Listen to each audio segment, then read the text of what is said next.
നമസ്തേ. സ്വർഗീയ ഭോജ്യം തേടുന്ന പ്രഭാതമാണ് നോമ്പിൻ്റേത്. മന്നായെക്കുറിച്ച് നിസായിലെ വിശുദ്ധ ഗ്രിഗറിയുടെ വ്യാഖ്യാനമാണ് ഇവിടെ ചേർക്കാൻ തോന്നുന്നത്. സ്വർഗത്തിൽ നിന്നിറങ്ങി വരുന്ന അപ്പം ഒരു വിത്തിൽ നിന്ന് മുളയ്ക്കുന്നതല്ല, മണ്ണിലെ അധ്വാന ഫലമല്ല, വിതയും കൊയ്ത്തും അശേഷമില്ലാത്തതാണ്. വിണ്ണിൽ നിന്നിറങ്ങി വരുന്നതും മണ്ണിൽ പ്രത്യക്ഷമാകുന്നതുമാണ്.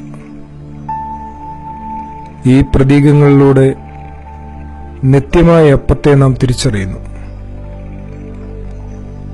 സ്വർഗത്തിൽ നിന്ന് വരുന്ന അപ്പം രൂപരഹിതമായ ഒന്നല്ല.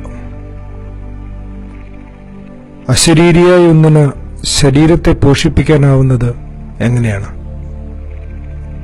ഇത് ശരീരം ധരിച്ചതാണ്.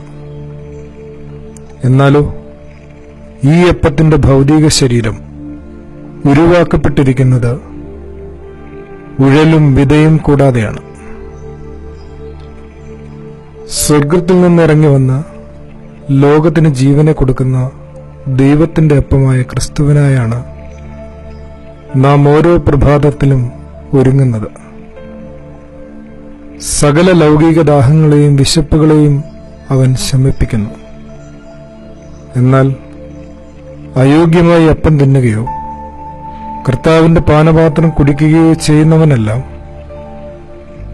കർത്താവിന്റെ ശരീരവും രക്തവും സംബന്ധിച്ച് കുറ്റക്കാരനാവും. മനുഷ്യൻ തന്നെത്താൻ ശോധന ചെയ്തിട്ട് വേണം ഈ അപ്പം തിന്നുകയും പാനപാത്രത്തിൽ നിന്ന് കുടിക്കുകയും ചെയ്യുവാൻ. വിശുദ്ധ തോമസ് അക്കംബിസിന്റെ വാക്കുകൾ കൂടി ശ്രദ്ധിക്കുക.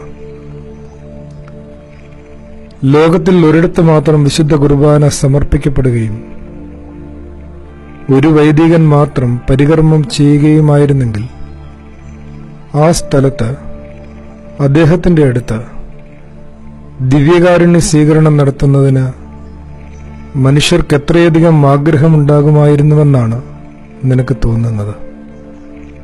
പ്രാർത്ഥിക്കാം. ദൈവമേ, പ്രഭാതത്തിൽ എബ്രായർക്കാർ മന്ന പെറുക്കി ഓരോരുവനും മതിയാകും വണ്ണം അത് കിട്ടിയിരുന്നു. ഈ പ്രഭാതത്തിൽ നിന്റെ ദയയുടെ നല്ല ദാനമാകുന്ന ഐശ്വര്യം കൊണ്ട് നിന്റെ ദാസരെ പോഷിപ്പിക്കണമേ. ആമേൻ. ആദരവോടെ സക്കീർ.